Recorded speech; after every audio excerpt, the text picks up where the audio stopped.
구약의 전쟁 명령은 정말 하나님의 뜻이었을까요?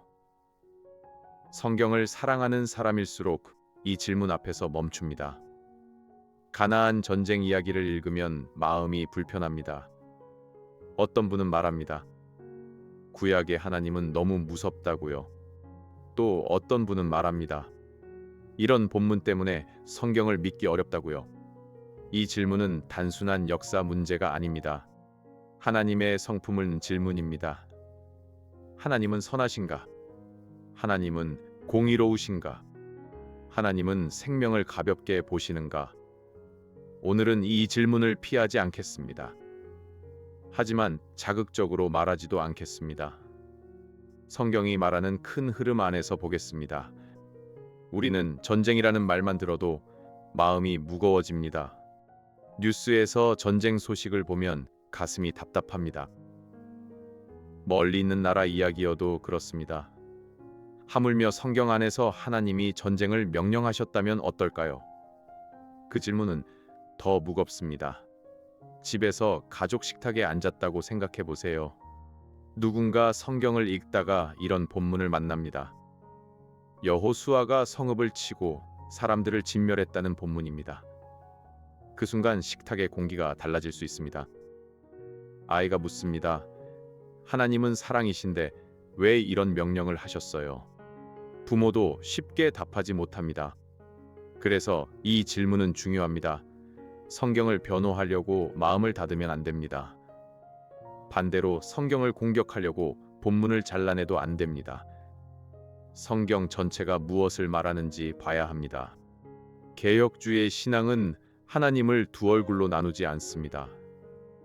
구약의 하나님과 신약의 하나님은 같은 분입니다. 하나님은 언제나 거룩하십니다. 하나님은 언제나 선하십니다. 하나님은 언제나 죄를 심판하십니다. 하나님은 언제나 긍휼을 베푸십니다. 첫 번째로 보아야 할 것은 범위입니다. 구약의 전쟁 명령은 아무 전쟁이나 허락한 말이 아닙니다.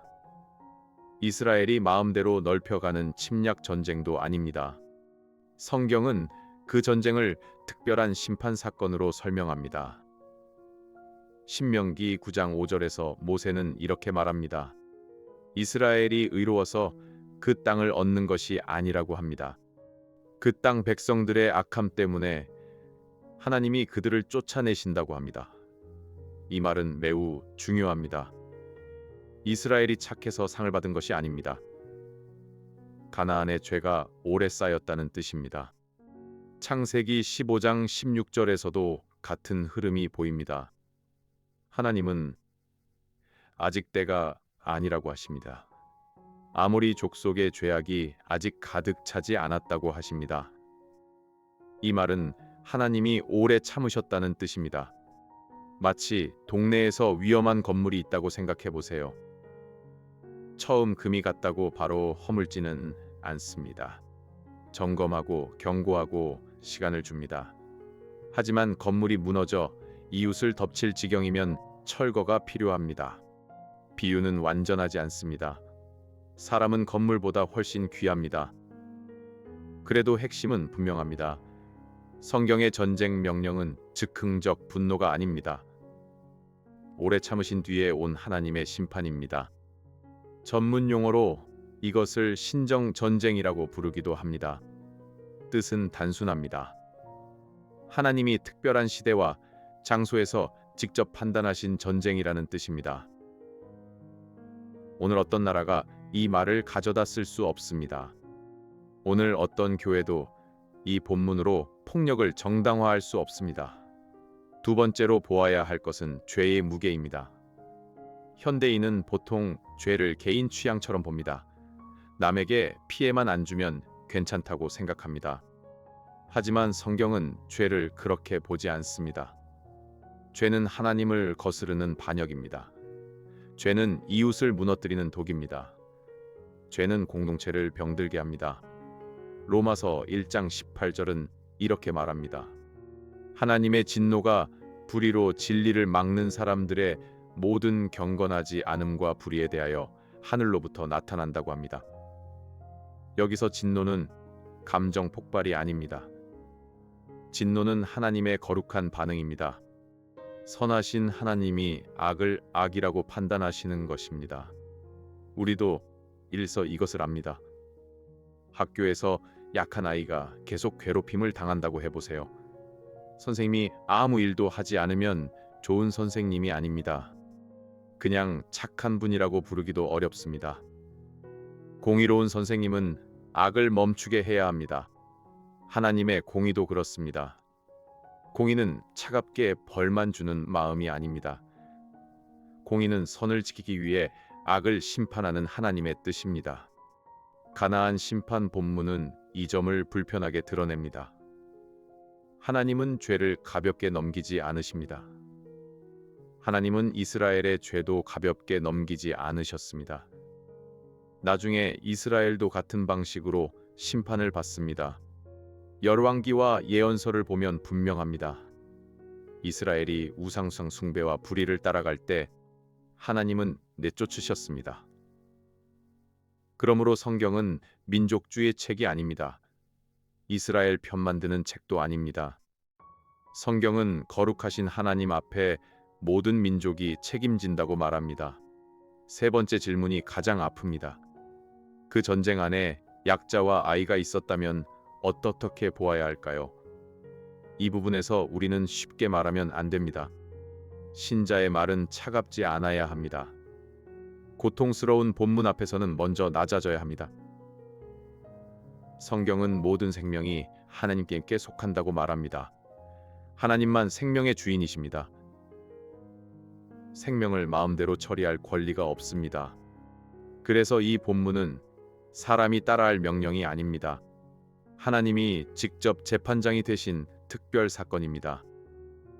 재판장이라는 말도 오해하면 안 됩니다. 하나님은 인간 법정의 판사보다 훨씬 거룩하십니다. 하나님은 겉만 보지 않으십니다. 하나님은 모든 마음과 모든 역사를 아십니다. 아브라함은 창세기 18장 25절에서 이렇게 말합니다. 세상을 심판하시는 이가 정의를 행하실 것이 아니니까 라고 묻습니다. 이 질문은 믿음 없는 항의가 아닙니다. 오히려 믿음의 질문입니다. 아브라함은 하나님이 정의로우신 분임을 압니다. 그래서 하나님께 정의를 기대합니다. 우리도 그렇게 물어야 합니다. 하나님은 정말 정의롭게 행하셨는가?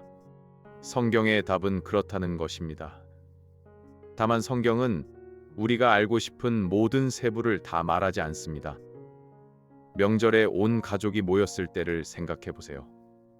어른들이 오래된 집안 사정을 말합니다. 아이들은 학면면만 듣고 판단하기 쉽습니다. 하지만 전체 역사를 들으면 이해가 달라집니다. 비유는 완전하지 않습니다. 하나님의 판단은 가족 이야기보다 훨씬 깊습니다. 그래도 우리는 한 장면만 보고 하나님을 재판할 수 없습니다. 하나님은 우리가 모르는 것을 아십니다. 그리고 하나님은 악하지 않으십니다. 네 번째로 우리는 예수님을 보아야 합니다. 어떤 사람은 말합니다. 구약의 하나님은 전쟁의 하나님이고 예수님은 사랑의 하나님이라고요. 그러나 성경은 그렇게 나누지 않습니다. 요한복음 14장 9절에서 예수님은 나를 본 자는 아버지를 보았다고 말씀하십니다. 예수님은 하나님의 성품을 가장 분명히 보여주십니다. 그 예수님은 죄를 가볍게 보지 않으셨습니다.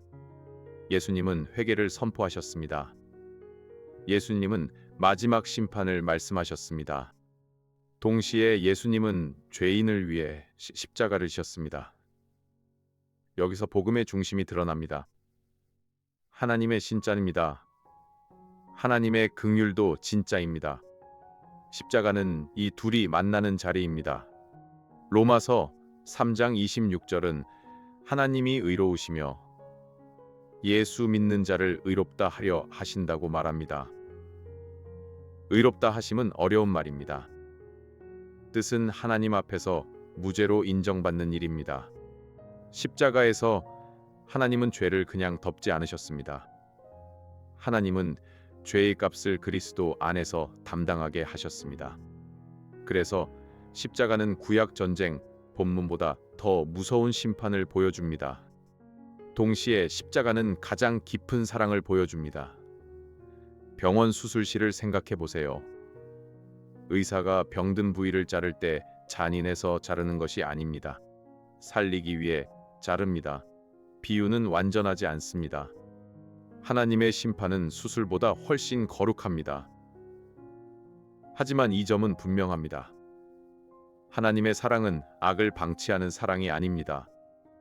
하나님의 사랑은 악을 이기고 죄인을 살리는 사랑입니다. 이제 흔한 반론을 보겠습니다. 첫째 반론은 이것입니다. 이 본문은 종교 폭력을 정당화하지 않느냐는 것입니다. 답은 아니오입니다. 구약의 가나안 전쟁은 반복 가능한 명령이 아닙니다. 특정한 계시와 특정한 언약 시대의 사건입니다. 오늘 그리스도인은 칼로 하나님 나라를 넓히지 않습니다. 예수님은 요한복음 18장 36절에서 내 나라는 이 세상에 속한 것이 아니라고 말씀하셨습니다. 교회의 무기는 복음입니다. 교회의 길은 증언과 섬김입니다. 둘째 반론은 이것입니다. 성경의 하나님은 도덕적으로 낮은 신이 아니냐는 것입니다. 여기서 우리는 질문을 되물어야 합니다. 악을 끝까지 심판하지 않는 신이 정말 선한 신일까요? 피해자의 눈물을 모른 채 하는 신이 사랑의 신일까요? 성경의 하나님은 죄를 심판하십니다. 그래서 무섭습니다. 하지만 바로 소망이 있습니다. 억울한 피와 숨은 폭력은 영원히 묻히지 않습니다. 셋째 반론은 이것입니다. 이스라엘이 자기 전쟁을 하나님 뜻으로 포장한 것 아니냐는 것입니다. 성경은 오히려 이스라엘을 엄하게 비판합니다. 이스라엘의 실패를 숨기지 않습니다. 왕들의 죄도 드러냅니다. 제사장들의 타락도 드러냅니다. 성경은 승자의 홍보물이 아닙니다. 성경은 거룩하신 하나님 앞에서 자기 백성도 심판받는다고 말합니다. 이 시기 영국의 기독교 작가 C.S. 루이스가 있습니다. 그는 상상력과 이성으로 기독교를 설명한 사람입니다. 루이스는 하나님을 길들인 할아버지처럼 만들지 말라고 경고했습니다. 하나님은 선하시지만 길들여지지 않으십니다.